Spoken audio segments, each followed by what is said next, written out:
Talk, a Moviebox Forums Community Podcast. This is episode 20. I'm Dakazu from the forums. I almost said Darfox. I'm not Darfox, I'm Dakazu. Who is with me? No, you will never be Darfox 8, because I am Darfox 8. 9 present Ty. No, I am Darfox 8, or Mr. X. Or Rodney. Rodney. And I am Spartacus, aka Totoro. Which Spartacus? There's more than one Spartacus. There's the movie, there's the real guy, and there's the TV show. I don't know any of these Spartacuses. It was a real dude. It's Spartacus. It was a real dude. Oh, I'm sure he's proud of himself, but I don't know any of them. He's dead. I don't think he's too proud. I mean, he's dead. Well, a lot of proud dead people around, you know. The people still know his name? Yeah. I mean, you could have a legacy. Have you guys ever actually seen the old Spartacus movie? Not in a long time. It's Ben-Hur, too. I've seen that, but not in a long time. Like, 20 years long. I don't think I've ever seen Ben-Hur. I remember it being great when I was 10. Obviously, Ben-Hur being a old movie with Charlton Heston and other folks, but has the really famous chariot race scene. Yes, it does. Spartacus has Michael Douglas? It's a Douglas. Kirk Douglas. Captain Kirk Douglas. Is it like The Ghost in the Darkness? No, that's Michael. But better. Yeah, and they had Val Kilmer in it, too. That movie's fucking awesome. It was about lions eating people. It was okay. I don't know. I saw it when I was a kid, and I say it's a little more than okay. My kid also, says so. Island of Dr. Moreau. Another remake with Val Kilmer. It's also a remake. So Batman Forever. Legitimate movie about Batman. That is a legitimate movie about Batman? Starring Val Kilmer. Are we just going to talk about Val Kilmer movies this whole time? Why not? I mean, yeah, in case you haven't noticed, this might be a freeform podcast, maybe, perhaps. Dakazu, what's your favorite Val Kilmer movie? What's the one where he, Real Genius. Heat. He had lots of disguises. That is not Real Heat. Genius. The Saint with Elizabeth Shue. That was a bad movie. I kind of liked it. It was kind of fun. What was that other movie where he played? Was it Spies Like Us? No. Maybe. You're thinking Top Secret. Yeah, that's it. Top Secret. Spies Like Us was Dan Aykroyd and Chevy Chase. Yeah, that sounds right. Yeah, have you guys seen Top Secret? No, I've seen Real Genius though. It's a airplane style spoof of a spy movie starring Val Kilmer. But no, I was gonna say that was, yeah. Yeah.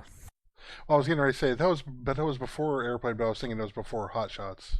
Well, yeah, it's definitely before Hot Shots. Dakazu, have you seen Hot Shots? I like Hard Shots Part 2. Hard Shots? You like that more than the first one? It's the one I identify with better, because I'm more of a fan of Rambo movies. Rambo movies are better than Top Gun. Wait. Oh, Top Gun. I thought you meant Hot Speaking Shots. of Top Gun, another movie starring Val Kilmer. Well, not starring. Featuring. So is The Doors. Yeah.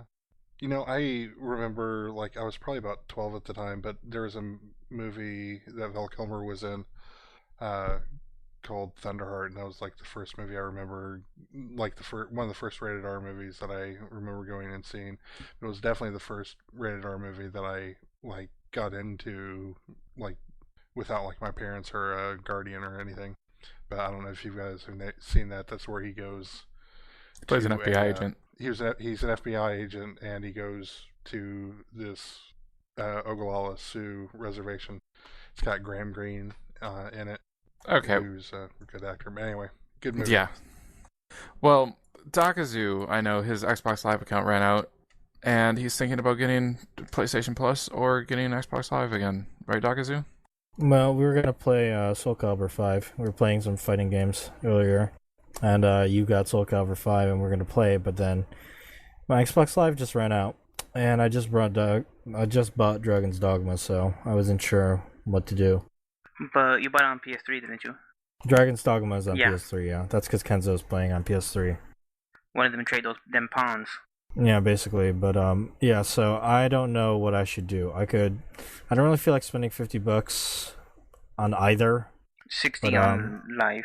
It's 60 on Live now? Oh, yeah. But if you get it through Xbox, through the Xbox, you can get it at 60. But if you go through, Amazon, you'll get it less. I don't really pay more than 30 for it. That's the thing, right? They have deals and stuff like that. So I was wondering, should I just get like a 3-month card for live, or should I like look for like deals and see if I can do PlayStation Plus? But I'm not sure which one to do. I don't really play my Xbox anymore. I don't barely playing my PlayStation until I got Dragon's Dogma. Now I'm playing it a lot. But Yeah, it seems like the only thing. Sorry, the only thing that you're interested in Xbox Live is just specifically playing VF with X Soul Calibur. and Soul Calibur VF. Am I Soul crazy? Calibur. Oh, Soul Calibur then. Virtua Fighter is on that's PlayStation Plus. Yeah, but you could also get on Xbox and I'm sorry, that's a huge brain fart on my part. I thought the whole thing was that he already bought VF on Xbox. No, And now he was okay. It was I completely different game bought then. Soul Calibur and I got Virtual Fighter for PS3 because of Plus. Yeah. Okay. So Because we think it's everything's on worth Plus it? now. So he's thinking of getting one. Well, I would say PlayStation Plus is the better value between Xbox Live and PlayStation Plus because it actually gets you games, whereas Xbox Live just allows you to play online. And if you're not really playing the Xbox anymore, then what's the point of subscribing to the service if you don't use it? It's so annoying, right? Because on PlayStation, you can still play games online. PlayStation Plus is just like a convenience factor. Like you can download and install things overnight. What else does it do? Yeah, like it will automatically Cloud save. update your PS3 at a specific time every day, if check and see if it needs it, and auto update all your games and everything. So that's really nice. PS Plus, PS And Plus. cloud saves. And it's more of a rental service, kind of like Netflix, where every month they switch out the games that you get. But I mean, once you download it into so that it's in your download history, you can download it as many times as you want forever, as long as you have PlayStation Plus. But new people don't have access to all the old stuff. Yeah, it's really attractive now because at E3 they announced they were doing stuff, and that this month got like 12 games that are available, and like not just like arcade style games that you download. It's just like full blown games. Like what was it like? Space Marine. Infamous 2, Russian Clank Offer 1, Saints Saints Row Row 2, 2, Just Cause 2. There's like 6 like Virtua full-fledged Fighter. games. the new Virtual Fighter that came out the week of E3, which is really good, but I have no one to play it with other than Kevin and Scrubs. Kenzo, and they don't want to play me anymore. I'll play you once, at least. I might like it, I might dislike it, I don't know. We shall see. Have you ever played a fighting game before like that? Yeah, no, yes, but not like seriously. That's the Okay. thing. If you want competition, don't look at me, but if you want someone to play the game with, then I'll play a few matches. Just remember, you have to hold square to block. Kevin didn't know there was a block button. He'll probably When he push him back comes- or something. Yeah. He said he likes Street Fighter, which I also like. I prefer 2D fighters, but I still like 3D fighters. Soul Calibur is probably my favorite. Soul Remember Calibur is more like... It's more Button mashing. accessible, Yeah. especially compared to Virtual Fighter. And it's cooler, it has like cool guys. You can play as like cool guys. Like don't know, Ezio. I don't technically like Tekken, but I probably played that the second most. I have Tekken 5 on PS3, and I just don't like it. It's just like memorizing your dialect combos, and then whoever gets their combo in first wins because there's like infinite juggles, and it's completely unbalanced. That's just my take on Tekken. I don't know. I stopped playing Tekken after Tekken Tag, so Tekken 3 was back, the best. Yeah, back around Tekken 3, Tekken Tag, that was a lot of fun. Yeah, I used to go over to my friend's house to play Tekken 3, and then there was some tournament, and they're like, oh yeah, you're going to win that, and then I never went into it. I wouldn't have won, What makes you so sure that you wouldn't have won? because I wasn't very good at Tekken. I was just good compared to them. Your preferred 3D fighter is DOA, though. It is. I played DOA 4 and Dead or Alive Ultimate 2 a lot. Like, a lot. You're one of those people that think those games are great. You Oh. and Ransu. And everybody else that says they're bad haven't really put any time into it. They just play it for 5 seconds, call the button masher, and quit. Although I if don't you call were it to... Button Master, I call it a booby bouncer. I was about to say that. I think we think alike. We're so original, us two. Oh, so High there's like five. a stigma to the game where you don't want to give it a shot? You gotta admit, X, those characters, the females, they look like real dolls. They look Yes, weird. they do. Especially in 4 and Ultimate. Well, maybe it's one of those things where in America we're more sensitive about sex because I have no problem with the violence in Mortal Kombat. But when I see the weird booby-ish stuff in DOA, I'm like, oh, that's embarrassing. I don't know if I want to touch that. But then I'm ripping off heads in Mortal Kombat. Well, that's like everything, though. I mean, I think Americans as a culture are just really squeamish about sex. Well, puritanical, I think maybe is probably the best word. Yeah, I mean, you Puritans. can, yeah, Puritans. But you can have, all the violence you want. I mean, you can have someone getting their face blown off, on cable TV, basic Well, cable look at TV. the E3, But at all the then, press conferences. well, but God forbid that a pair of tits show up somewhere. I mean, the fucking world's gonna end. Yeah, I mean, look at like The Last of Us. At the end of it, someone gets their face shot off with a shotgun, and everyone cheered. Yeah, Yeah, I don't know if and we. Sorry, And go in ahead. God of War, the brain got ripped out of that thing. yeah, it's just I'm real. That's one thing that, not to kind of derail and get on a soapbox, but that's one thing that really pisses me off. Because I mean, for not trying to compare it, but you know, sex is something that is going to happen to, you know, I would say the vast majority of people at some point in their lives. It's a very natural and healthy thing to do. I don't know why it's just so shunned in this culture. Whereas murdering someone virtually is somehow more acceptable, I Okay, guess. wait. I'm gonna play devil's advocate just for the sake of playing devil's advocate. Hearing about 13-year-olds and 12-year-olds having sex, that's still messed up. No, Yeah, no, Well, yeah. I agree. I But don't I'm think talking Totoro was about advocating that. I don't no, think he I'm not. was saying he's all for that.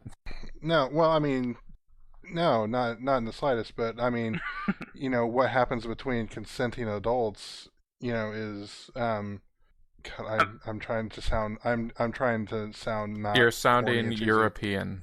Yeah, Well, if you want to talk about the gray area, not that we should stay on this much more, the gray area is like an 18-year-old and a 17-year-old, and then the 18-year-old goes to jail because he's a few months older that than this girl.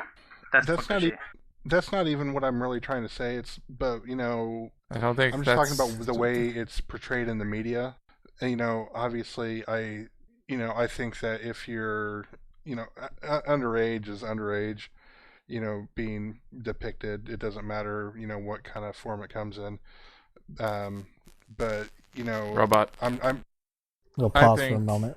I think you guys are making.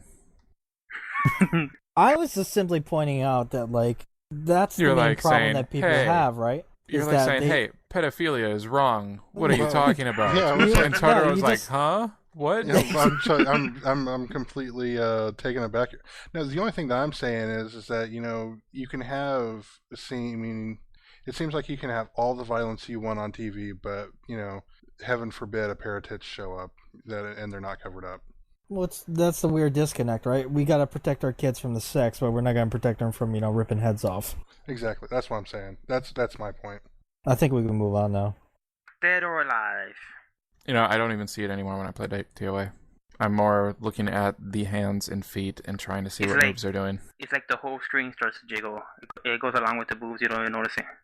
No, I'm looking at the hands and feet. I mean, I like to joke about boob physics in DOA just as much as anything else, but just because it's always good for a laugh, it's like, oh, this is the one thing that they've put money into. But yeah, I don't really have anything else to add.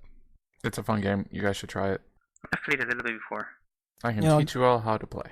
Getting back to what I should pick, live or PS3. It sounds like PS3 is the way to go. Yeah, It's just that it's rich people problems. But X did buy Soul Calibur 5, and now I can't play with him.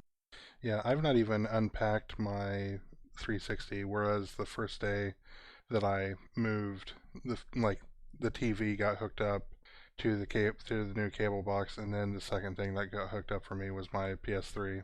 Well, what you So- could do, Dakazu, is get Plus, and then we play Virtua Fighter, and then you wait until there's a sale for Xbox Live cards on Amazon or something, and then Right. pick that up for when it's like $20 or $30. Do they sell PlayStation Plus at like monthly increments? Because maybe I can just get like No. a 2-3 months one. You can get a For 3 PlayStation Plus in 3 months, yes. And I think that's like $20, maybe 15. 18. I think I'll do So that. right in the middle.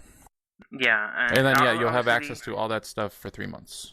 Yeah, it's obviously cheaper to buy like the 1 year pack, but it might not be worth it. I think you should probably just go for the 3-month thing. Is it 49 or 59 for a full year of PS Plus? I don't recall. It's $50. but- So 49. Okay. But when your membership does run out, if you get it again, you'll have access to everything again. It's not like you lose it forever. Now, with PlayStation Plus, I know they do like auto download of updates, but can you automatically download the free stuff month to month? I think so, yeah. No. As Because I far think as you I can know, do that. Well, I Can you? remember that before, like when they first introduced it, because I was like, "Oh shit, this is gonna be great. I'm gonna get all this quote unquote free stuff." And at a certain point, I think after the big network down thing that happened, the big network thing that happened with PSN, I was really gun shy about putting my credit card information back in. Right. Actually, Yeah, I There think might be. have your card in there. There might be cards for it. They are. I actually remember I've tried to buy something on PlayStation on PSN because I was gonna download the PS1 port of Final Fantasy V because as opposed to playing it on my GBA, I wanted to play it on my PSP, but I couldn't get my credit card information changed. It was like a big hassle. Like it wouldn't recognize my card. I never had that problem. They take my money just fine. Yeah. It's like, yeah, I'm basically wanting to do a shut up and take my money, but it's not working. I think I'm gonna get PlayStation Plus again once I get paid. Oh, good. Again, Then you'll get so- to play me in Virtua Fighter, and then Yeah, you'll say, "I'm not get playing it you in for- Virtua Fighter anymore," just I- like You know everybody else. You know, While you guys talk, I'm gonna go switch my PS3 on real quick, and I'm just gonna download it now. okay. It's just for me. I am. If you think that Kevin is horrible at fighting games or horrible at Virtual Fighter, I am even worse. I guarantee it. I'm sure you'll block. Are you good at Street Fighter? I Um, want more people to play Street Fighter against. Actually, it's pretty good. I enjoy Street Fighter, but I always invariably lose. I'm not very good. But I think when I was playing the last time I played Street Fighter 4, I was playing on 360, and I absolutely despise the D-pad, and I'm not going to spend the money to get a fight stick. I got the Mad Catz Fight Pad, which is a controller for like $10, and it has a really good D-pad. Did you get that on 360 or PS3? 360. On Okay. PS3, I have a arcade stick that I modded to put in better buttons and a better stick, and I have a Saturn pad that works with it. Oh, like the old Sega Saturn pad? Yep. Okay, with the 3 and 3. Okay. With the 6 buttons, yep. Yeah, that's cool. I always liked those controllers. And I didn't they make those also for the Genesis, or you could get one that had The 6-button controller, yeah. yeah. Actually, I think this one might look more like the 6-button than the Saturn, Okay. because it's smaller than the Saturn controller, I believe. Yeah, I remember the first time I saw one of those, I was like, "Oh my god, this is like the greatest thing ever." Yeah, not a lot of people know this, but my Saturn controller or 6-button Sega controller is actually just a USB PC controller, and the PS3 has generic USB drivers. So, like not any, but most USB PC accessories work with the PS3. Yeah, I do a lot of swapping back and forth, like between my computer and the PS3, as far as like media files go. That just generic media files. You can actually use some fine. 360 accessories on PS3. Oh no, shit! Like what? I've never The, tried that. Like the Kinect. Not the Kinect, but the old Vision camera. Oh, okay. So can you use that as a replacement for like the eye? Yeah, I think so. 'Cause I had a friend that tried it with video chat with me, and it worked. Huh. It's a beautiful thing. Yep, because it was just a generic USB webcam, I guess. Well, and that's something that I think could be a lot more useful if they still allowed, like Linux install on the hard drive. I think you could see a proliferation of a lot of drivers for different things. Maybe, Like, yeah. Well, I mean, think about it. Well, not on the PS3 itself, with the PS3's firmware. I don't know if it would have access to that, because that would just lead to massive cheating and everything. Oh, this is true. Everything. Yeah, So in it's, conclusion, PlayStation Plus. PlayStation Plus, all talk approved. It's a simple thing, but it's a good thing. Yeah, I think I'm gonna wind up here eventually taking out. I've got a 320 gig hard drive in my PlayStation 3 right now, but I think I'm gonna get a terabyte drive and put that in there eventually. At Rather this I have point, than, a I'm just gonna wait for the PS4. well, I mean, I can. I know that I can. When do you think that's coming out? I'm hoping We'll next quick year. decide. Yeah, next year. maybe holiday next year. I Holiday don't. 2013. If I'm not sure I'm gonna get the next Xbox because at this point there's no exclusives for it whatsoever, and I might just stick There are with PC. exclusives. I think you're saying you're not interested in their exclusives. Well, they have like 3 exclusives. It's gonna be Halo and Gears of War. There's and Halo, Gears are a lot Gears, of fun, Fable, and but- Forza. That's pretty much it. Right. You know, I do like Forza more than I like Gran Turismo, but it's not enough to make me. And Microsoft shut down all of their internal studios. All they have is 343 and Turn 10. Maybe Lionhead?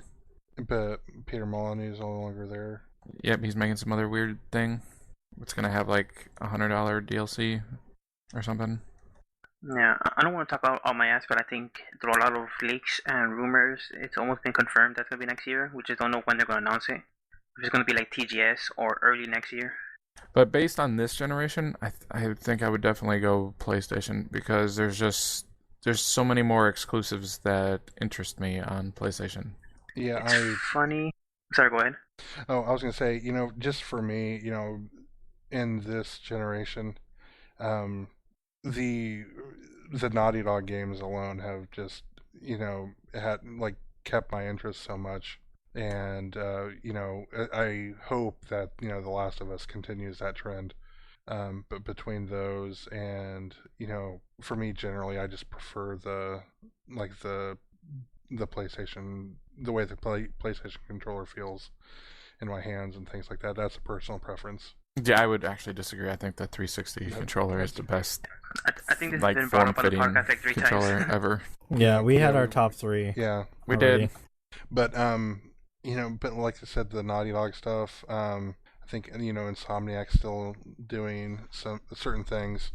They're Quantic making Dream. that.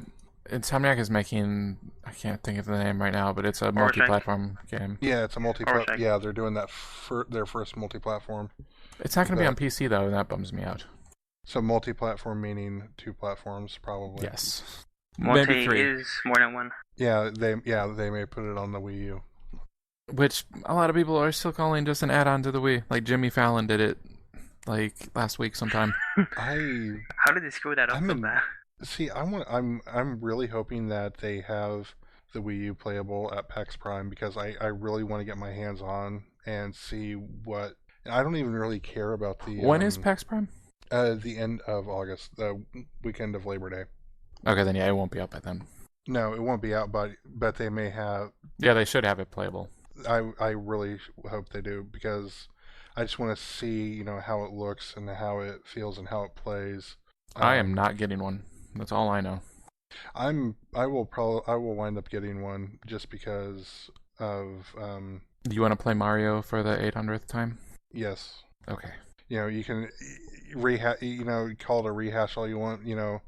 For me, essentially, these new Super Mario Brothers, new Super Mario Brothers on the DS, new Super Mario Brothers Wii, that for me, that's essentially Super Mario Brothers 5 and 6. But for me, I think the Ratchet and Clank games are better than the Mario games. That's one game series on the PS3 or on the PS2 that I had started to pick up, but never did. I always found myself gravitating more towards Jack and Daxter. You should try the ones on PS3. They're really good. I've always meant to, and now that they've got, was it All for One? That one has PlayStation different Plus? gameplay than the others. Okay. It has a different camera, different everything. Now, the other thing for me is that, they always talked about maybe putting, some of these PlayStation 2 games on. No, wait, did they do a Ratchet and Clank HD collection? Yes, it's coming out eventually. It's not out yet, but I think the Jack and Daxter HD collection is out. I don't think so. I'm like Evil 95% sure. Yeah, I'm with Yeah, I Bex. could It be- came out a I while mean- ago, actually. I've not kept up on some of that stuff as much as I would have because of my recent employment situation.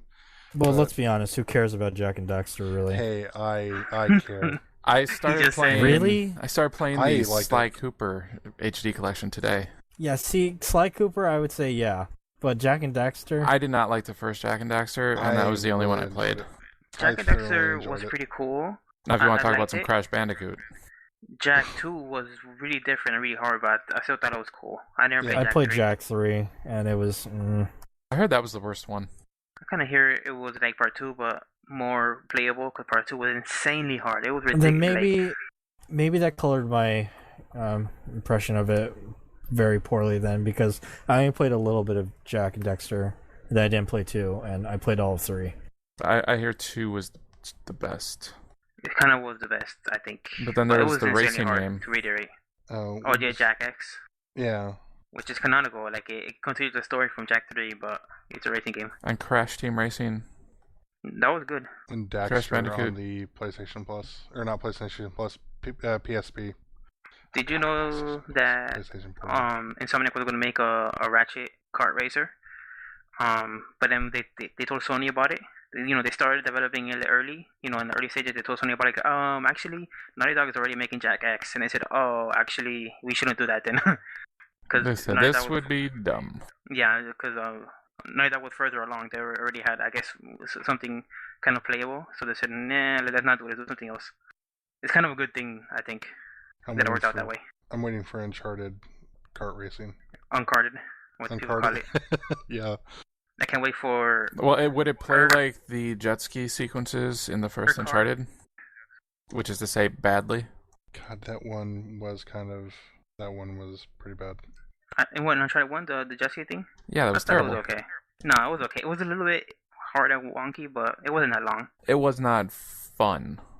No. It wasn't fun in the hard difficulties because you were Well, on a there's really a slow reason thing they and cut it you out get and didn't sniped. have it in any of the other games.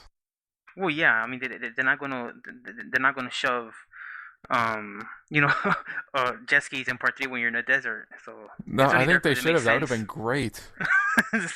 Should, That like could've been- a derelict jet ski with like one of those like wind sails. Yes.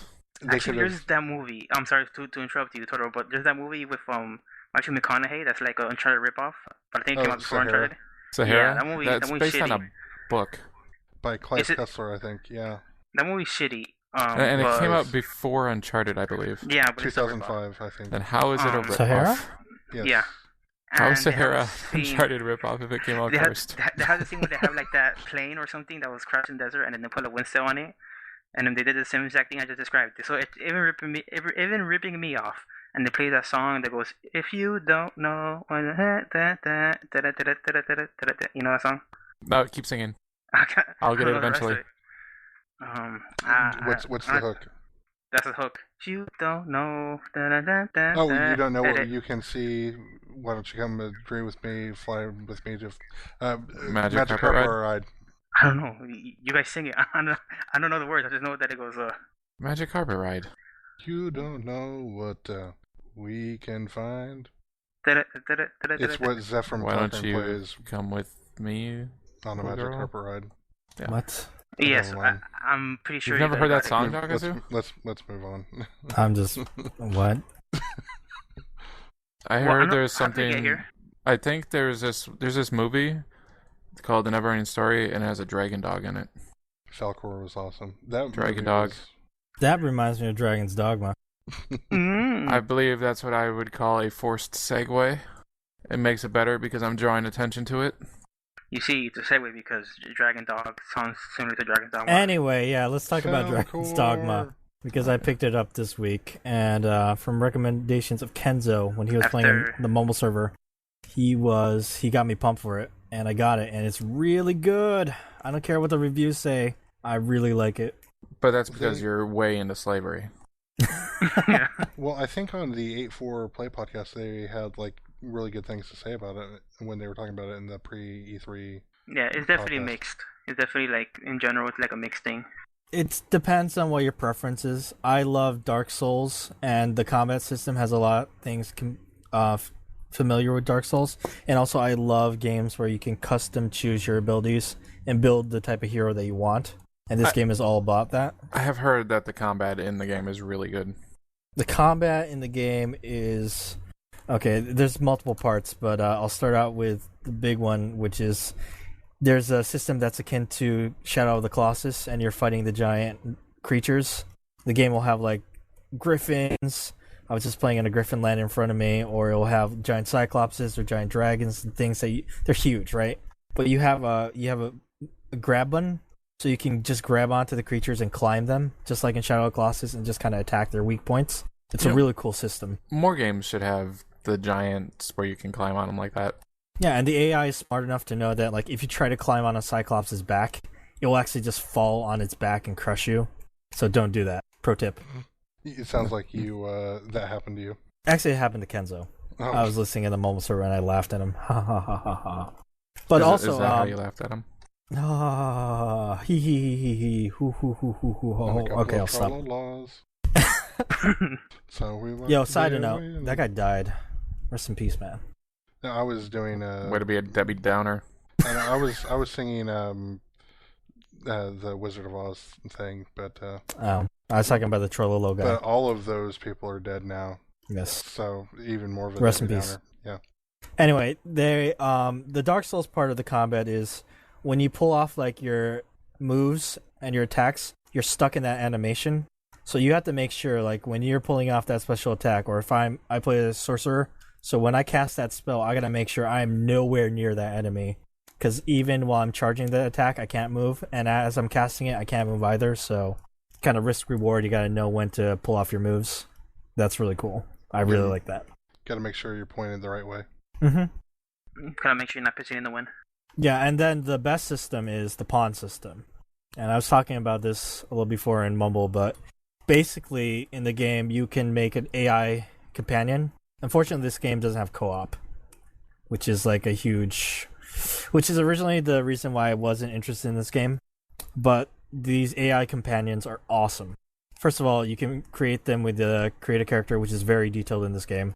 And then you can customize what class it wants to be. And you can even customize like how it talks. Like you can tell, oh, I want you to be arrogant. I want you to, attack the back lines of the enemies, the archers first. I want you to, stay by me. I want you to protect me. You can like basically tell them what their basic AI routines will be. And then these AIs, they actually grow. So when you're fighting enemies like the Cyclopses that I mentioned earlier, they're weak to lightning. That really shocks them and makes them drop their weapons and makes them kind of stand still. So I cast a lightning spell, and then my follower was like, "Hey, I just learned a new tactic." And so now that my AI companion, my pawn, he knows that when he fights a Cyclops, it's good to use lightning attacks. Or when you're doing quests, it's really cool because I was rolling around with Kenzo's pawn, and I accepted a quest, and Kenzo's pawn was like, I've done this quest before. And because Kenzo did that quest with his pawn, he just had a word bubble above his head, and I talked to him, and he just gave me all these hints, like, hey, you should go check out this area. Or don't forget to bring some, ice magic, because we're going to be fighting some enemies that are weak to ice. And as your pawn gets rented out, like, they will learn different stuff and come back. It's really cool. I have a question. Okay. When you send your pawn out, can you still use him? Is it like some sort of like a synchronized with the server afterwards, or does your pawn actually leave you physically and you're alone? Your pawn will never leave you. It's just that when you go to an inn and rest, when you wake up, like it will access the server and it will be like, hey, your pawn got rented out X amount of times. Here are the different gifts. Here are the different gifts that like people sent, because you can send gifts. You can also give reviews, or you can be a dick like me to Kenzo. Because I gave Kenzo a really shitty review and he got really pissed off at me. You probably messed up his ranking, so I think that's why he was pissed. He got really mad. Yeah, he's still really mad. Yeah, I think he's still really mad. I don't think he's gotten over it. You also give them like a reward, right? Yeah, I gave Kenzo's guy a rock. Oh, I got a rock. It should have been a piece of coal. Okay, listen. The reason I gave Kenzo's guy a bad review is that his AI partner was high level, right? And usually if you want to rent someone that's high level, it costs a lot of points, and I didn't have them, but because Kenzo's my friend on PlayStation, I got to rent him for free, and that was awesome. So I'm rolling around this high level dude, but his AI companion was set to gather, so we'd be fighting giant Cyclopses, and his character's name is Kenzo, by the way, so that was hilarious. So I'd be yelling at Kenzo because Kenzo would just be he'd be like taking a squat by the tree and picking up herbs while I'm getting like killed by the Cyclops.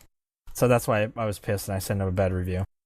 And you can't change the action of someone else's pawn, can you? No, you can't. That's one of the things. When you hire a pawn, you can look at their general like behavior, and then that's a key factor in hiring somebody. Like I could hire a mage that does lots of healing spells. I could hire a mage that says they'll be very aggressive in attack. I could hire a warrior that's either going to be aggressive in attack or stick by you and try to kill enemies and try to hurt me. Does this? Or I can But be a does gatherer. does that bad review mean that now people aren't going to want to hire him, Yes. and that's going to cost him money or something? It's not going to cost them money. It's going to cost them opportunity to make money. Yeah, potential rewards in the future. Whatever. I told him that I will, when he's playing and I'm playing, I will just stay at the stone. I will rent his guy. I will dismiss him with a 5-star review a couple times to make up for it. Can you give him a system like that? Sounds like Yes. you were trolling him. I did. And he got mad. And he's still mad. But that game is Successful great. troll. It is great. Like, the Giant Bomb review said there's a lot of problems with, like, there's not a lot of deep storytelling compared to games like Oblivion and Skyrim, and I can see that. Like, when I do quest chains, you don't really get kind of like a really deep story. It just kind of tells you go to A or go to B. And also there's no fast travel, so that can be a little bit of a bummer, but so far the combat is so good and exploration is great. You just roll around the world, find like so many herbs and items that are just growing in the woods, and you gather them, and running into enemies is really cool. And you'll just find random treasure chests. So I don't mind it so far. I'm about 12 hours in, so we'll see what happens when I have to travel really far between quests. Thumbs up so far. Yeah, definitely thumbs up. But like I said, it's good for me because, like I said, the combat system reminds me of Dark Souls a bit, and I really like being able to custom build my character. I'm maxed out as my mage right now, so I want to know if I should take the advanced mage class, or you can have hybrid classes, so I can become a magic archer or a paladin. I've heard that this was the most expensive game Capcom has ever made. Can you tell? Does it show? Do you see the money? Well, graphically, it's not the best looking game because they have to worry about, draw distance with so much of the environment. Like, if I climb on top of, like, a castle, I can see really far. I mean, like, really far. Not, like, very detailed. And there's some pop-up as you run. Like, some bushes and stuff will pop up. But I can definitely see it. Like, there's a lot of the world to explore so far. And I've only barely scratched the surface. And everything is voice acted, too. So I'm sure that costs a lot. I think... Go ahead. I was just going to say, and this is a full $60... Yep. I think it only sold 92,000 copies last month. That's a shame. I wonder how well it's doing in Japan. Probably better because to me it looks kind of like Monster Hunter, and those games are popular there. No, but single player. It's not co-op, yeah. Yeah. That's I agree that if it was co-op, like, this would be a must-buy. We should all get this and roll around together. It'd be awesome. Yeah, I would get it, but nope. Maybe I might pick it up when it drops in price. Yeah, if it drops in price, I would definitely recommend you check it out. It's definitely worth, like, I would say, like, $30 or less. No brainer. It just No reminds me brain. of the last full retail game that I bought that I waited until it was $30 and I still haven't taken the shrink wrap off of it. I waited for Soul Calibur 5 to be $38 before I bought it. I didn't pay full price for that. I need to hook up my 360 and play Mass Effect 3. You haven't played that yet? No, it's still. I haven't played either. It's still sitting on my end table. Is it because of everyone complaining about the ending? Is that why you guys aren't playing it? Well, I think it doesn't help. So I'm a little bit gun shy, but then for me the other thing is that I haven't, like I said earlier, I've not hooked up my 360 yet. I think for Totoro and I, we were in financial issues that prevented us from just doing flagrant purchases, and then we chose to spend our money on Diablo instead. This is my take on those types of games, that they're about the journey, not the destination, so the ending doesn't really matter. Right. Well, and I think for me the other thing is that I know that there were some things that I wasn't happy with at the end of Mass Effect 2, and I wanted to go back and fix them. Specifically, things Oh, that spoilers. happen. No, Did- I'm not. I'm did not. I'm someone just die? saying. I'm just gonna say the only thing I was gonna say, things that happened to me in the last. It's in not the really a last spoiler mission. if you say someone dies, since every character can die. Okay, fine. Spoilers about the final boss. You didn't like the Terminator, did you? No, that's not what I'm talking about. I'm just saying that I am not happy with the way it turned out for me. Some characters died that you didn't want to die. Exactly. Yeah, I had Legion die on me, and I didn't want him to die. That for me, two of them did, and Okay. I was like, Here's a question: did you go back and redo it? not yet. That's the thing that's keeping me. Well, there's the last save before that is like hours before, I think, because they make it so there doesn't checkpoint, so you have to live with you have to live with the consequences. You know what? I'm fine with that. Like I lost two. I lost Legion and the one assassin dude. Oh, the drill. Oh fuck. Chimichanga. But it doesn't. Yeah, Chimichanga, the drill assassin. That's a pretty good name. You know, the first time I played through that Mass Effect 2 ending, I think I lost more than half my party. So I was just like, you know what? I really got to redo this. So I just went back and redid it. I lost Legion and Morden, and I was attached more to Legion than I was to Morden. Morden is pretty great though. Morden's pretty good, but it was like I really just liked rolling in a party with Garrus and Legion. I felt like uber. There's something. What about Grunt? I never used Grunt Grunt was great. I never used him other than the loyalty missions. You know, I could tell you some things about Mass Effect 3, but I'm not going to. So I ended up redoing that end of Mass Effect 2, but when I played Mass Effect 1, my Rex died. Yeah, I couldn't figure, because I knew that was coming, and I tried to do what I perceived the right thing to do, and it didn't happen. Do you know what the problem with that game and the problem? Oh, sorry, Darbox. No, I'm sorry. Just to perceive, because the right thing to do is like the blue option. So unless you didn't have enough blue points to choose the blue option, then Rex would have died, I think. Well, and for me, like, it was just, I was going through that dialogue tree, and it was, I did everything to where it was like, okay, trying to talk him down off the ledge, trying to, be, acquiesce to what he was wanting to not necessarily to do, but to, to reason with him, and it didn't work. I just couldn't believe it. The problem with those games, and just BioWare games kind of in general, is I think in the first game I was kind of just doing whatever I wanted, kind of leading toward Renegade, but I wasn't like at one extreme or another. But those games punish you if you aren't at one of the extremes. Like, you can't get the best option if you don't do like all the way good or all the way bad. You know what I'm talking about? Infamous is like that. Well, I had I did something like that. Something like that happened to me with Fallout New Vegas, where basically by the time I got to the end of that game was, trying to figure out, which way to go, be all good or all bad. I usually was just good, but then whenever I had the opportunity to hit the Renegade trigger, I would do it because I wanted to see him do something cool. Those Renegade triggers are fun. But sometimes they were just so over the top. It's like, he's talking, and then you hit the trigger, and then he throws him out a window. Yeah, I always...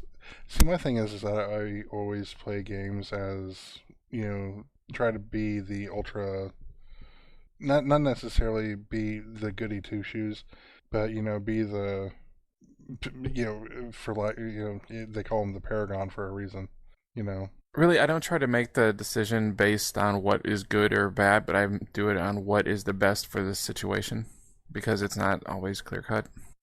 Right. Well, I mean, even to me, it's even being good is sometimes about making the hard decisions that may not, try to be, ethically, right about it and be consistent. Morally right. Yeah. The only problem with those games is that if we're, it includes those choices, but you don't get the best like benefit unless you do like absolute good or absolute evil, and that's really annoying. Yeah, it's like I would say like Infamous is the worst offender. Yeah. That's exactly where I was going to go with that. You know, when I I haven't played played it. Infamous 1, I went full Infamous. Wait, good Rather guy or than- bad guy? Infamous Bad is guy. the bad guy. Yeah. I think Famous was a good guy. Hero is the good side, yeah. That went good.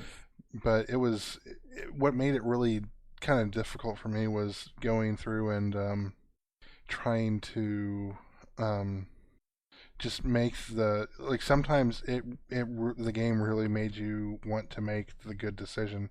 Like there were some of these missions to where you would go on top of these buildings and they would have these kind of like water tanks and they were full of like corrupted crap, and you could either like make the liquid inert or somehow keep it from going into the building, or you could just destroy it and it would like completely invade the building and like kill everyone or something.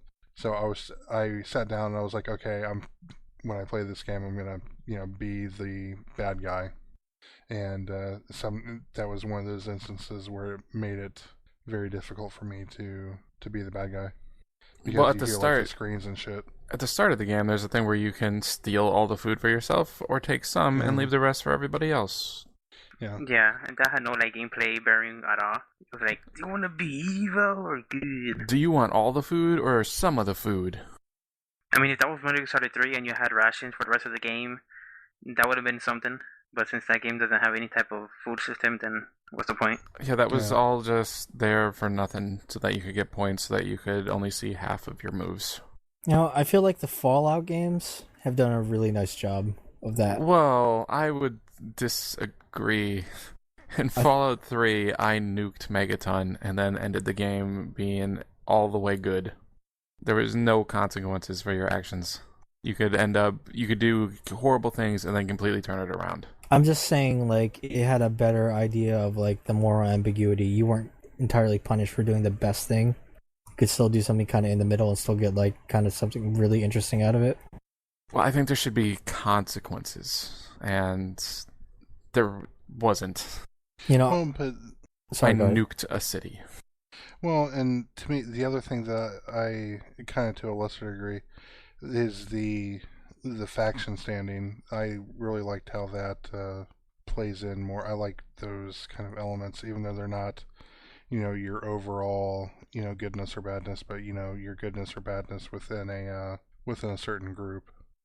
That can be that tough, kind though, because, like, it's hard to think of examples where they do it really right. The Far Cry 2 one was really bad. Like, really bad. It didn't matter who you were faction with in Far Cry 2 because you still had to fight everybody outside in the world. Spoilers.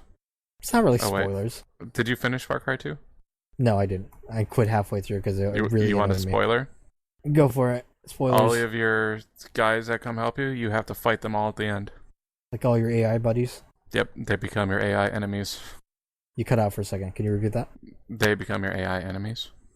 I'm pretty sure. I haven't finished it myself, but that is what I have heard. And I'm pretty sure it's true. That's the twist. Everybody that's helping you ends up being bad. Shouldn't have stepped on their sneakers. But I've heard some really good things about Far Cry 2. That it does a lot of really interesting things. And that doesn't surprise me because I think that game is from Clint Hawking. Mm-hmm. And he makes a bunch of art games. I was waiting for you to explain who he was. I think he made the game I have no idea. The Marriage. It's not like you say, like, it's from Batman. We're like, oh, Batman. Yeah, we all know who Batman Well, it is from Batman. I love when Batman makes video games. Shigeru Miyamoto made this game. Yeah, like if called you said Batman. Miyamoto, then I'd be like, okay. Clint Hawking is pretty well known. What did you do? Marriage. Oh, okay. Is that artsy smartsy game? I'm thinking about the game Batman would make. What game you would make? No, Batman. Like if Batman made a game with like moral choices, if you choose like the bad moral choice, it just sends a signal to his back if he comes to your house and punches you. It's kind of like the beginning of. Last Starfighter? Is that what the movie's called? Well, I was thinking Ghostbusters, where they keep shocking them for the giving the wrong answers or giving Yeah, the right right. answers, even in that one. Mm-hmm. But, Or yeah, and he could recruit Robins if you all choose if you choose all the right answers. He says you're good enough to join the war, soldier. And then he comes up and he says, "Are you retarded? I'm the goddamn Batman." There's one thing that I'm certain that the Batman game designed by Batman would not have: Guns. parents. Is that a sad joke about his parents dying? Yes. See, it's funny because Batman's parents died. Wah wah wah wah. I'm Debbie Downering it today. You I'm know, sorry. all of the Robin's parents died too, except for one of them. Jason Todd. No, I'm pretty sure he was a. He was like a on the street street. urchin. Yeah, he was an orphan. Damian Wayne. His dad is Batman, Exactly. and mom his is, dad did die. Well, it's true. Sort of. He died in quotation marks. He got sent to the past, didn't he? Yes. What did Talia die? I don't know. I'm going back and reading through, or I'm reading like the New 52. So it's So yeah, where's all that Talia stuff at? Is she good? Is she still weird, ambiguous, bad, or what's up with that? Because chaotic good. if Damien is Robin now and he's under Batman's tutelage, then she kind of has no choice to be good if she wants to see her son or not. I've been reading like Batman and Robin and like the new Batman and Robin with Damian Wayne in there, and I don't really like the kid. I don't know. Yeah. It's me. I Tim haven't read Drake anything about him, is the but best.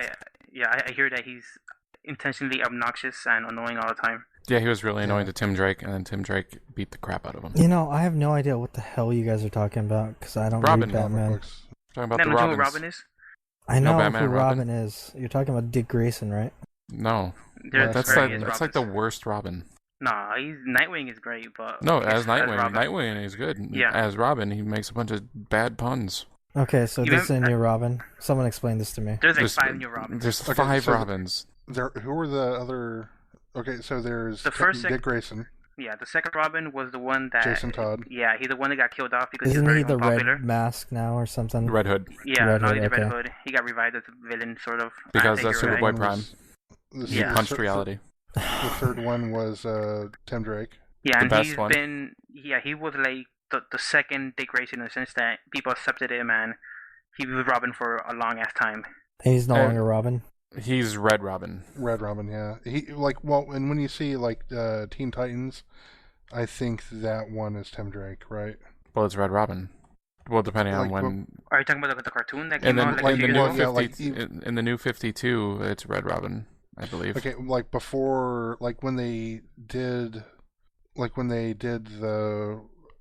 the Teen Titans relaunch, like back about Like- 7 years ago. Yeah, I that's think. Tim.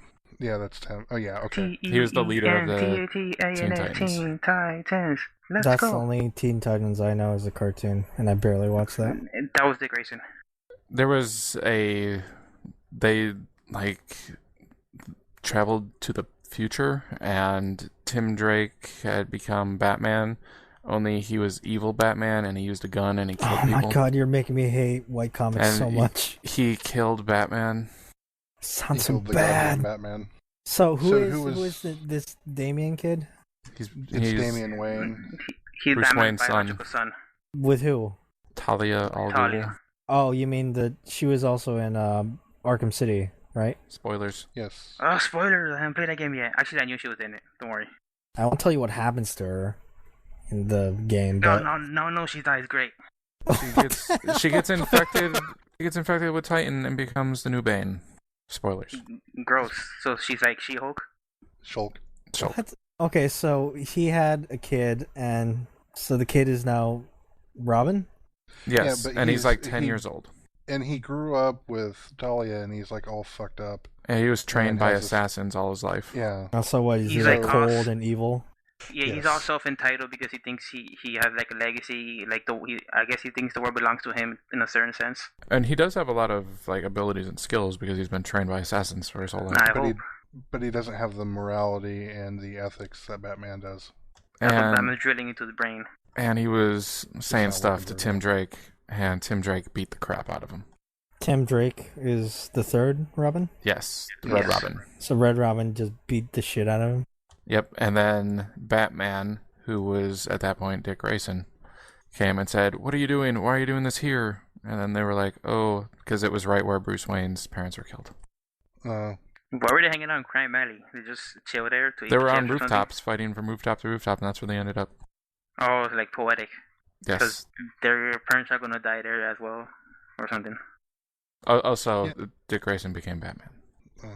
Wait, but in the New 52, they rebooted everything, and Batman is Bruce again. No, Bruce ain't it? Wayne came back and became Batman again. But then there was a bunch of Batmans because there was Batman Inc. He licensed out Batman basically. Oh, I heard about this. It's where Bruce Wayne admitted that he was supporting Batman. He didn't necessarily say he was Batman, right? Right. He said he was backing him. So Wait, is so- Batman? The really important question here is Batman Jones and Batman Incorporated? One would hope. Batman.com. He's the PR person. He wasn't good enough to actually be a Batman, but they let him. Are you Let him get serious, it, or- this job. Doesn't he ride a bicycle? Can we please stop talking about Batman? Can we let's talk about a So the white Green comic Lantern. that I actually read last night. I actually read some And- white okay. comics. Invincible? Yes, I did read Invincible. I caught up to issue 92. You're I have way yet to ahead read of that me. one. I I actually got enjoy caught up Invincible, on- but I do not feel the need to follow it whenever the releases are out. Mainly because I follow so many manga already. But I'm enjoying Invincible. Invincible I hear is squeaking. really good. I Yeah, I heard, apologize like, a about bird. the bird in the background. No, I thought it was a chariot ride. That was a wild parrot. I think he's Oh. being attacked by parrots. It just flew by. But yeah, It's like Invincible is really tropical good. So- birds. Could we? Didn't we talk about it on the comic We did. I think so. cast yeah. where I wish they didn't take 10 issues to reveal the twist. Yeah. I've And not that comic read it is yet, so. surprisingly bloody. Oh, it's insanely violent. I mean, you wouldn't expect that based on like the start of the comic, but it is like the most gory comic there is. It's more gory than Walking Dead, Yeah, well, and it's same creator. and it's color, not black and white. Robert Kirkman, right? Yep. Yeah. He's the writer. I still have problems with like the way things are framed and how like in one frame there'll be so much bubble dialogue. But I'm really I dig Invincible. Yeah, it's one that I need to I- get caught up I on. roll my eyes when like certain superhero things happens, like alternate universes and those kinds of things happen. But I'm enjoying it so far. Did you read the issue where he went into another universe and he was helping Spider-Man? Yes, I actually finally got to read that one. That one was kind of funny. Yeah, it Because was. he just destroyed Doc Ock. He cut all of his arms in half. Also, he gave names to Holy all shit. the Avengers. What he thought they were. Oh yeah, he was like, "What are you, Clawman To Wolverine. to Wolverine, Yeah. Oh, and you're Metal Man to Iron Man." Chimichanga to Captain America. I think he called him Shield Man or something, or Red, White, and Blue, because everyone's name was so literal. Spider-Man. I think that will be the one white comic that I follow. And I know people recommend others to me, but You should try Chew. I was gonna say after talking about it on the comic podcast, that was one of the ones that I picked up, and I just that comic is just so great. It's so funny. It is one of the best. I mean, Everyone should Is read it- Chew. is it almost done? Because that's how I like to read my manga too. Is I like to find It's- things that are finished and just read them all back to back. It's only like on issue. I think it's got 27 or 28 issues. That doesn't seem like a lot. It's not. You should read it It's though. not. It's hilarious. I don't know. But it's not something that you can just skip over the dialogue of. I know that's how you did Invincible. You were just like skimming it. You actually have to read all of it because it's funny.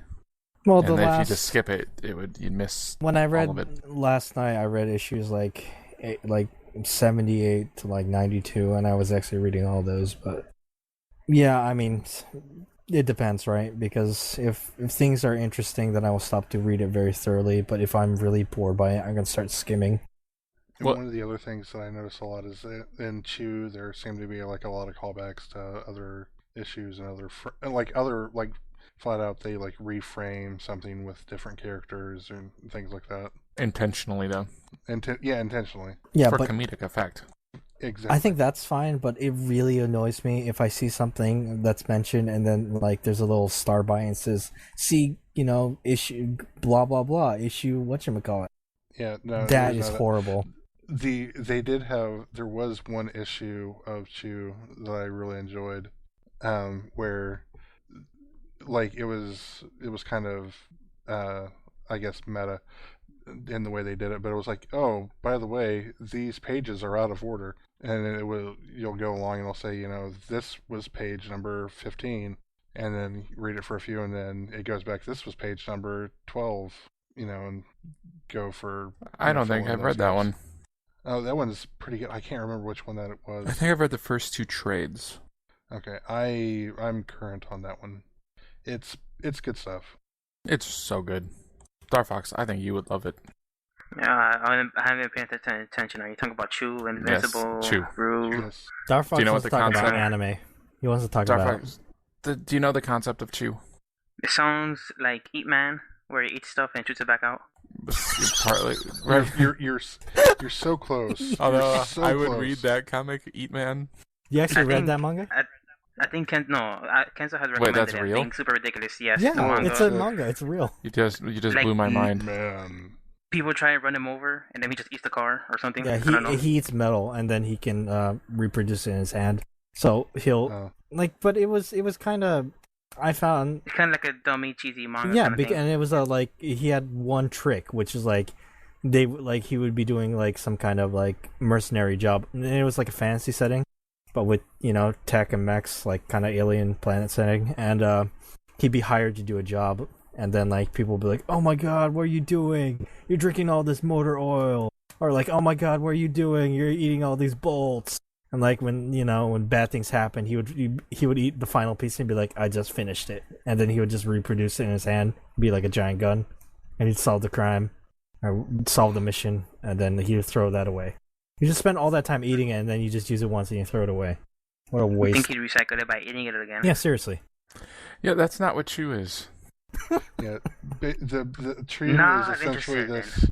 Chew takes place in this near future where like the avian flu has like wiped or made a whole bunch of people sick and people died. His chicken has But, been outlawed. And chicken has been outlawed, and is it the USD or is it the FDA? I think it's the FDA. The FDA holds this like hyper FBI type level of power in the society. They're like the top law enforcement agency. But It's Tony, about Tony Chew. His last name is Chew, and he chews things. he's sybopathic.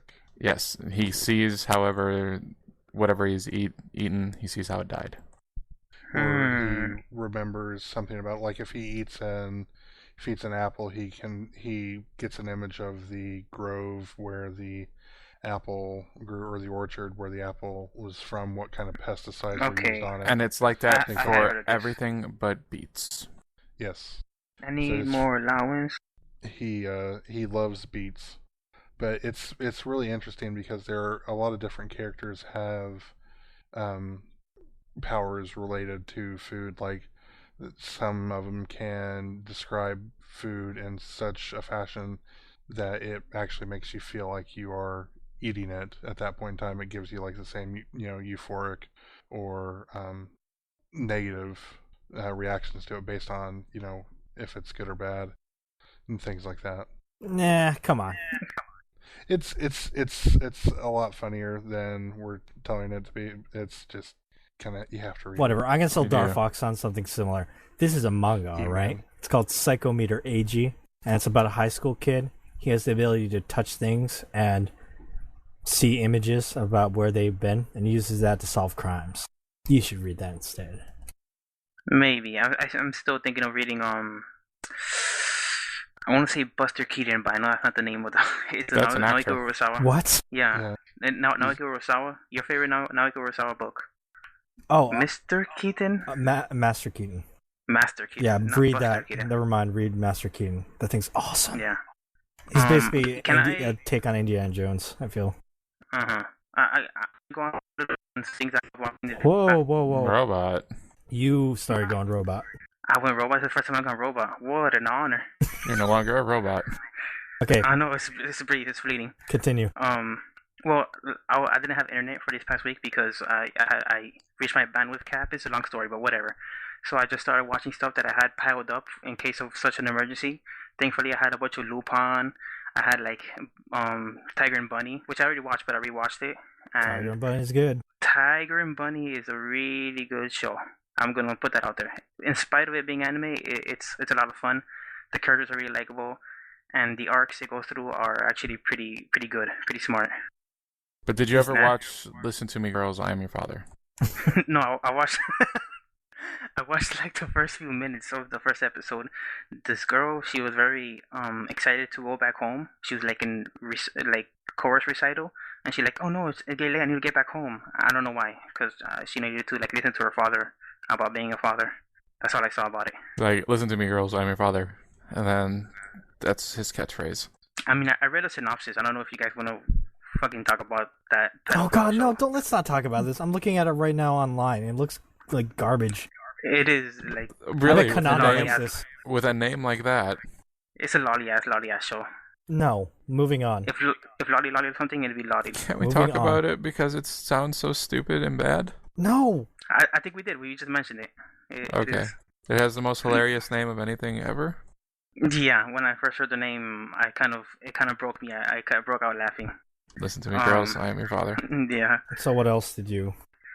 Well, I'm watching Lupin original series, and it's pretty cool. It's kind of interesting because it shows Goemon cut people. And like typically Goemon, he's like a super samurai guy with a super sword, and he just cuts their clothes or cuts their guns, and he leaves them alive. But in the original series, he's just cutting people in the stomach. He doesn't care. It's kind of a lot more violent, but it's still pretty cool. It's not like there's blood, guts, and gore, mind you.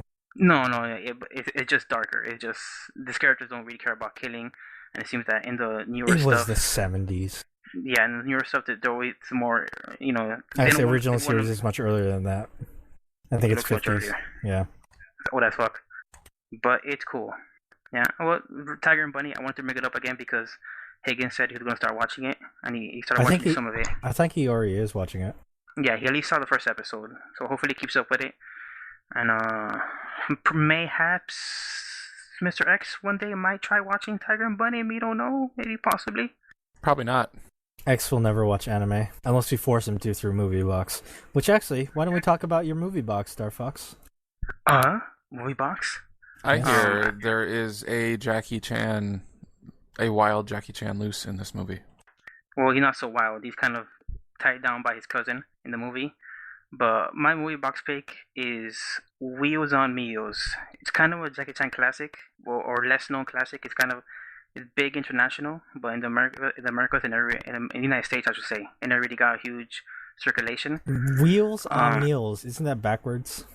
It is backwards. You're setting me up to talk about trivia. Thank you. Shouldn't it have been called Everybody's Kitchen? O Cocina para Todos, because that's what it said in Spanish. No, because that's what it said on the food truck. Yeah, I said it in English and in Spanish.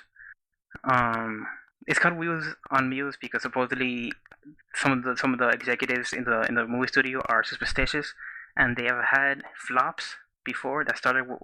The movie title started with the letter M, so they said we can't have a movie with that starts with the letter M, and then so they just flipped the name. Another indication that Jackie Chan movies they don't really care about the plot. It was completely irrelevant that they flipped the name. As long as it has the name and it has Jackie Chan in the title, it's gonna sell. But there wasn't really a lot of action in the movie. Yeah, this one No, focuses totally more not. on comedy, kind of silly adventures. Hola. I think Yeah. some of it was a little lost in translation, though. Yeah, let's talk about that. This movie, they filmed it in Spain. They have a bunch of foreign actors, Barcelona. not just Barcelona. They have a bunch of foreign actors, not just Chinese. And let me understand this: do they overdub everything, not just the foreigners? Because we saw the what was it, the Cantonese version? Yeah, and Netflix just says it's Cantonese, so I assume that is. I don't know anything about actual Chinese language, so Did we actually hear Jackie Chan speaking in the movie? yes, I would say so. But it might not have been his original language. He from what I understand, they at that time they almost always dubbed it over, even for like local releases in their own territories. I have no idea why. Yeah, it seemed there's like probably- they overdubbed themselves. Like Yeah. it wasn't matching up to what they were saying. All of the audio was a Well- little out of sync. Well, and to me, like the voice for Jackie Chan's character did not sound like Jackie Chan. To me. Yeah, not to me They're either. Not to Jackie Chan. I've seen a lot of. I w- I'm sorry. Go ahead.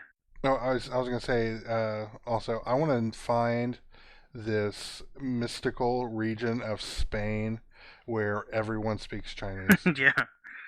You know, the one thing really stood out in the movie to me was the really obnoxious product placement of that car. Yeah, Mitsubishi. I'm glad Yeah. you brought it up. Oh, That was so yeah. funny. They're having a car chase scene, and then like they almost hit this lady, and then like the camera zooms up on like the very front of the car so you can see the The Mitsubishi three logo. diamonds. Yeah, and so the lady pops out of the car and she's like, "You almost hit me.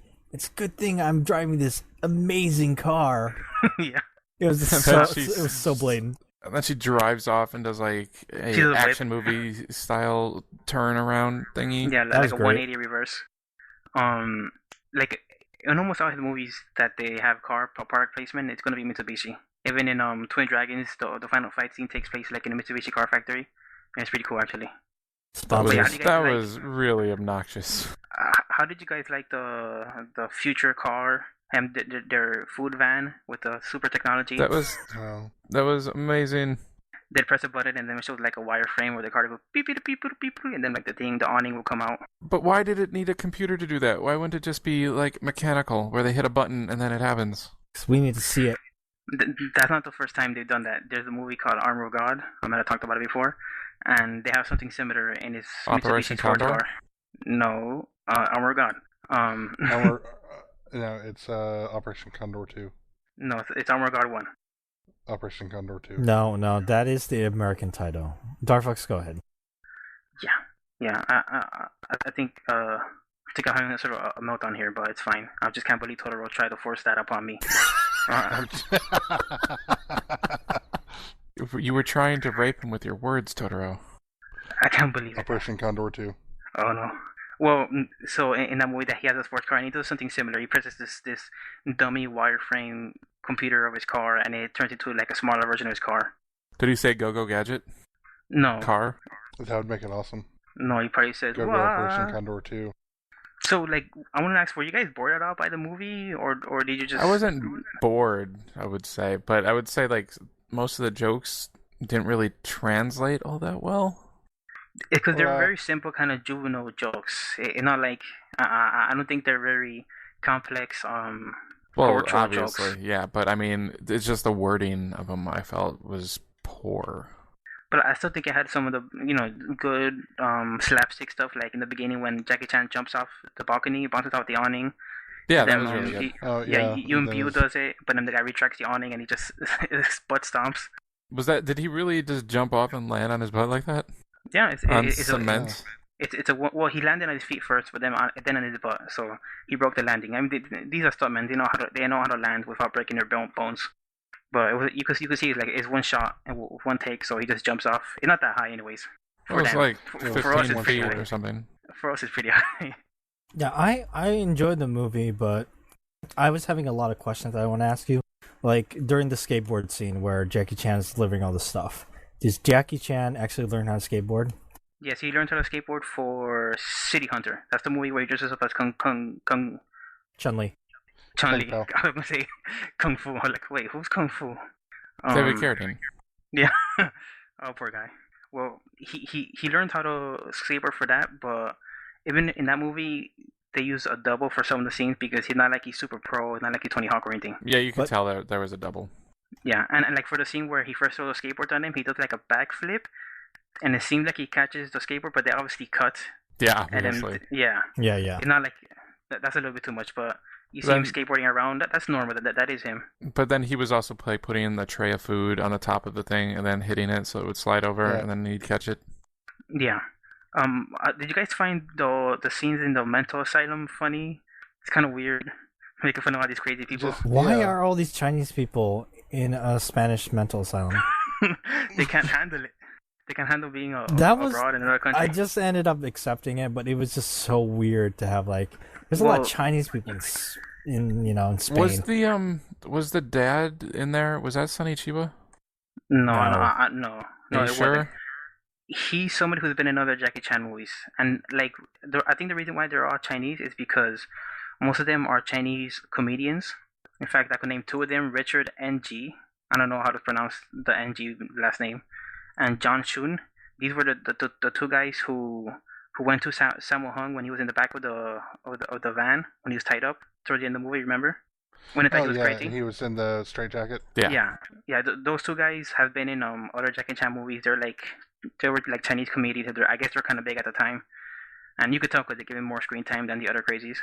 Okay. Right. So I think that's why they're all Chinese because they're if you lived in China, you're like, I know that guy, I know that guy, I know that guy. It's kind of a recognizable cast of crazy peoples.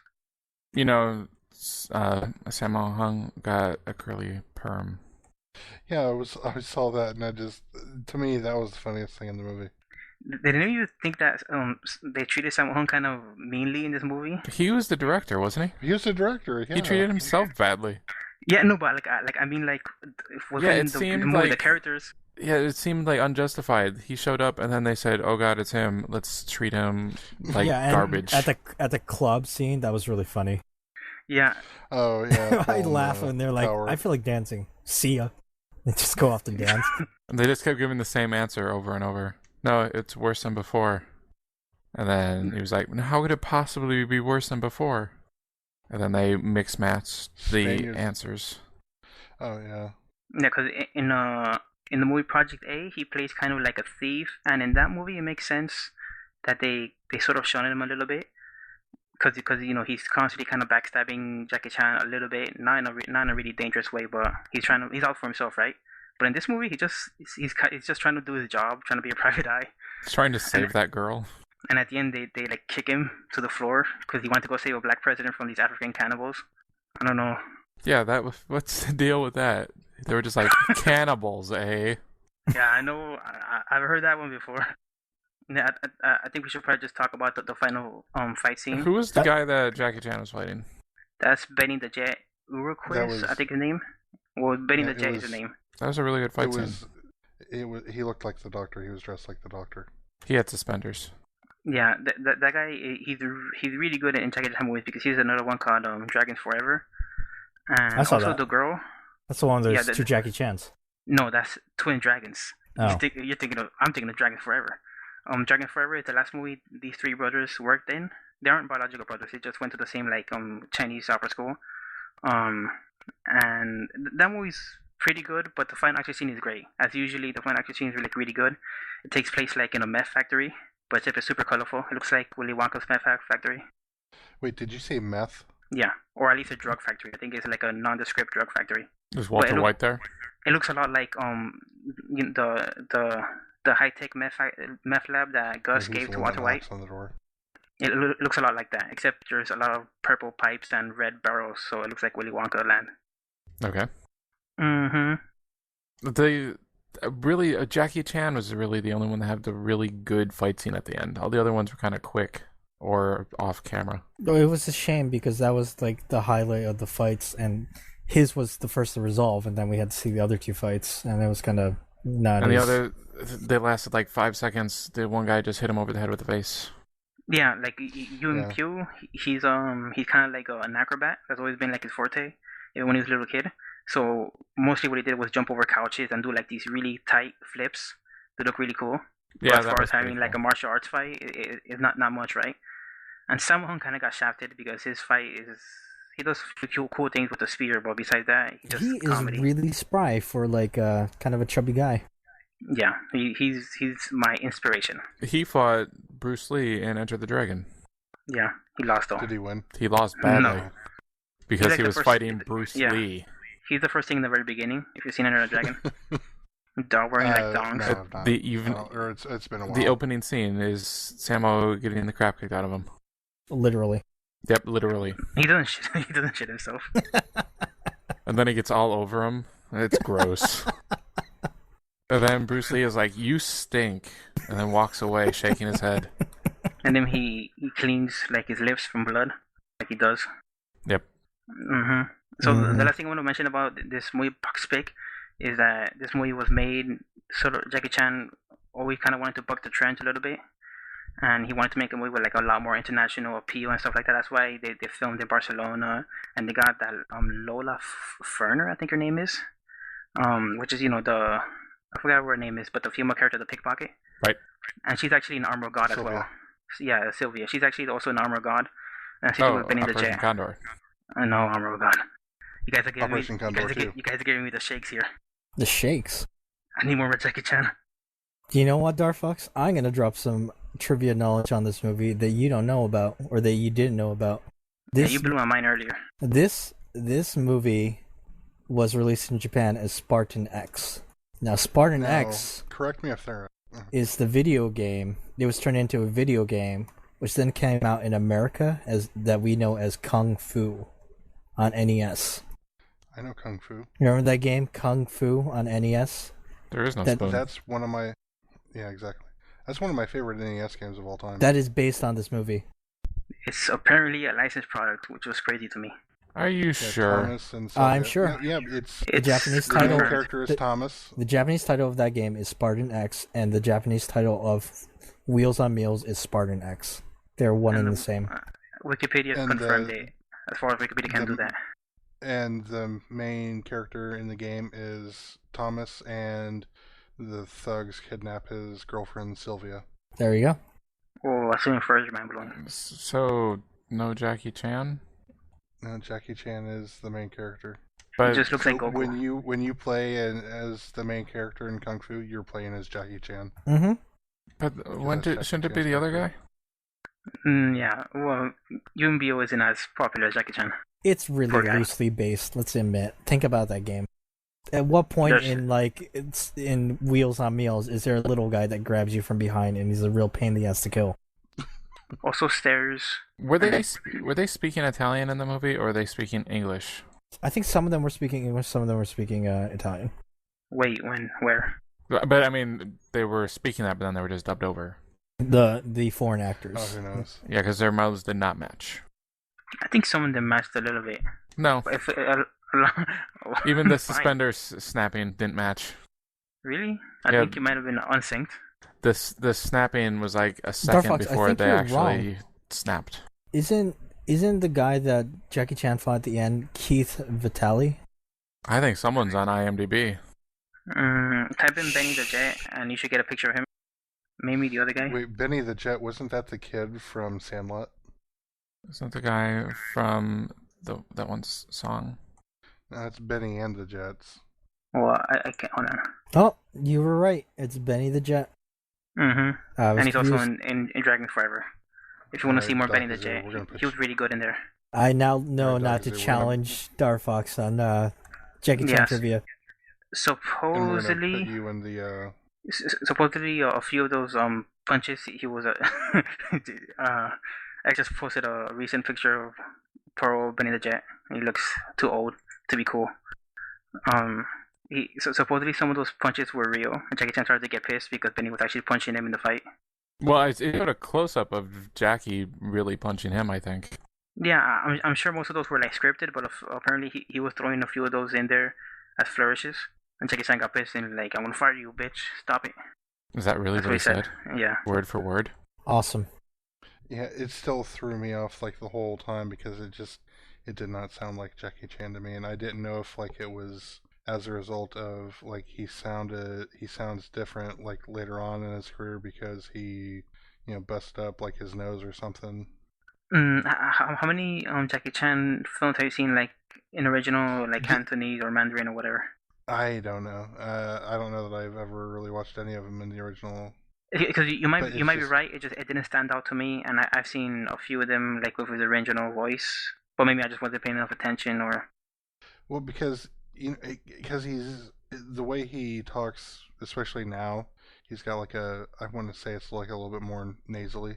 Maybe, but he sounds way different in English, in my opinion. Well, maybe he broke his nose a million times, so that's why he sounds nasally. Well, that's what I'm saying.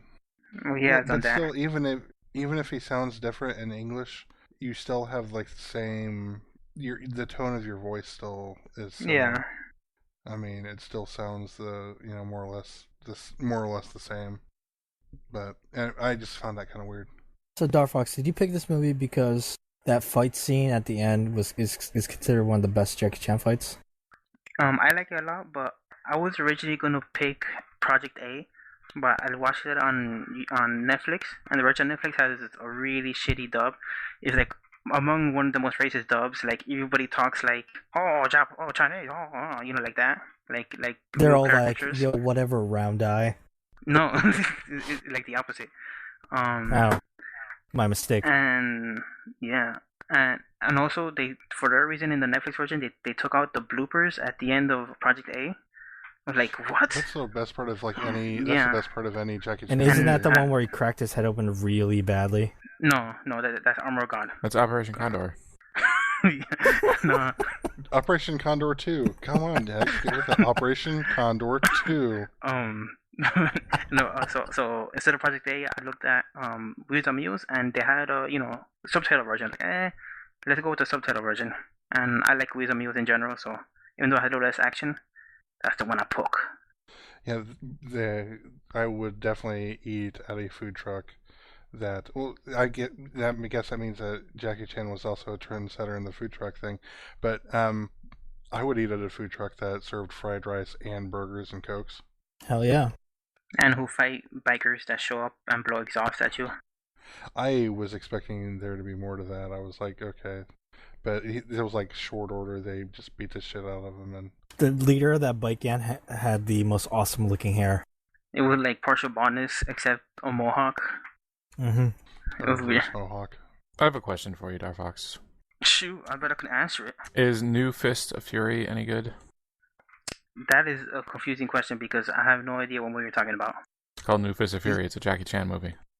Is that the one that's the sequel to Fist of Fury? I believe so. I haven't seen it, but from what I understand, it's actually bad. That was when he was under Lo Wei, and Lo Wei was trying to shape it into a new Bruce Lee, and he wasn't good at that. This was, I think it was like the first movie that he directed him in. Yeah, I think so too. I found a Jackie Chan movie that Darfox hasn't seen. Oh, there's a lot I haven't Amazing. seen. Like, if you go look at his filmography, it's huge. I probably haven't seen half or more than half because there's a bunch of them he did when he was a stuntman and he was unknown, and they're listed there. I think Jackie Chan died at the end of this movie. Have you seen The Prisoner? I've not. He died at the end of that one too. Don't watch it, it's dumb. The Prisoner. Are you talking about the 1967 Patrick McGowan TV show? Patrick McGowan and Jackie Chan are in a prison and they make shanks to stab their way out of the prison. That's not how I remember it. Rashomon effect. Yeah, I liked this movie all right, but I think I would have liked Who Am I better. I want to rewatch that. It's been a while since I watched Who Am I. Is it in Netflix? I don't know, but that fight scene at the end of Who Am I is really good. Like, really, really good. I want to watch Jackie Chan's First Strike. No, you That's don't. Jackie Chan. That's Police Story 4. That movie's okay. We should I'm watch just- I'm Operation just- Condor. You mean You Armor of should God 2? actually. You mean Armor of God 2 you mean is a Armor good- of God 2 : Operation Condor? Yes, you guys said it right. Suddenly, I feel completely relieved. I had this anxiety building up in me, and suddenly it all went away when you guys said the title correctly. Totoro, you blew it. I know. Um, Anytime he says Armor of God, though, I'm gonna say Operation Condor 2. so I'm just gonna say Operation Condor 1. Yeah. Listen, I think we're going to wrap on this. Next week's movie box pick What's next week? is by Biggie, and it is Dr. Detroit. It's a 1984 Dan Aykroyd comedy. It's not into streaming, so we're going to have to get it from Netflix or go rent it. So, but none of I've us have never seen even heard it, of this so movie, it's hopefully it's good. yeah, none of us have What's it seen it, called? so Dr. Detroit. So this is gonna be 2 weeks in a row that we've had movies from 1984. There you go. Biggie loves this movie. So- Is all I know about it. Yeah, he was very pumped for this movie, and I chose it because even though it's not on Netflix streaming, none of us have seen it. Yeah, that should make for interesting conversation. We're gonna have to get with whoever is after Biggie and make sure that they pick a movie from 1984 as well. I'm pretty sure I could come up with something from 1984 if we can keep that going long enough. Off the top of your head. Hey, you know what we could watch? 1984. 1984? That movie's messed up. Have you ever read the book? I hear the book is also messed up, but let's just say rat The cages. book is really, yeah. Rat cages. You know, I Are could you- pick The Terminator, 1984. Ghostbusters. Yeah. Karate Kid, Amadeus. Nightmare on Elm Street, Footloose. Did you update the movie box thread? Because Temple of Doom. Seamus wanted to join. I think I did. I would check again. Oh, while I'm thinking about it, a little bit of final housekeeping here for everyone who listens to the Twin Peaks, the All Talk watches. This in 2 days from the time that this releases, it will be Thursday, the June the whatever, but it will be our final Twin Peaks cast. And after that, I think we're going to take a week off. But from that point on, the All Talk Watches will be in its own RSS feed.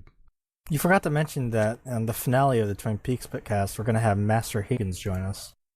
Yes, that's awesome. I was going to let you take care of that news. I was going to give the slightly more banal news and just be technical. Wait, this hasn't been recorded, has it? No. Not yet. Okay, so pro tip, you guys record on Thursday. So if you want to talk a little bit to Master Higgins, you could show up on the Moment server on Thursday, and you might be able to catch him before he gets hauled away into the podcast server, and you won't be able to speak I don't to know him if his across handlers the will allow recording. that. Yeah. So Master Higgins is a nice His guy. handlers being us. He's a groovy guy. He stops by occasionally. I heard he stopped by when I was in my internet hiatus, Yes. which bummed me out. We were He's been playing in here a few Diablo. times. Although, I don't know why you're making such a big deal about people showing up in the Mumble server. Lots of people show up in the Mumble server. No, I'm saying that if you want to be like, I want to speak to Master Higgins, you could do it on Thursday. Probably. Yeah, that reminds. I think while he's here, I'm going to talk to him about ordering that Walking Dead 100. They're doing like a sale or something on getting all of the variant covers and like a Chrome edition. And so I think I might talk to him about that. See what I need to do to get hooked up, so I can buy that. I will pay the monies. You can probably check out his the website. Is it comicconspiracy.net? Biz. .biz. Business. And I think you can get the digital comics on digital.comicsconspiracy.biz. So, but I'll let you wrap up now, Dakazu. Before we wrap up, I want to apologize to Rodney because we just found this out today. But apparently, Rodney's audio is missing from the entirety of the last podcast, episode 19. There's no Rodney. Yeah, I can't believe nobody else that listens to the podcast noticed that I can't either. believe Rodney noticed, and then he was just like, something's missing, and he was being really vague and didn't tell us till today. Yeah, it was like, and then we asked him, and he was like, ghosts. I was like, okay, so we didn't talk about ghosts enough. Okay, well, I'll take that under He thought we were advisement. playing a joke on him. We're not. We're sorry. No, why would we do that? It makes no sense. I mean, I have had the worst week with content or with podcasts this week. We ask Rodney questions, but then there's no space for him to talk because all the gaps were taken out. Oh so my god! We ask him a question, and then we respond to his answer instantly. I should probably go back and listen. Totoro That's just streamlined. Totoro had lots of technical issues this week. The Twin Peaks cast was lost. Full disclosure, this is take 2 of this recording as well. Because my audio was like 8 hours long, or no, 8 days long. It was 96 hours long. It was 97 hours and 7 minutes. So it was like 46 gigs.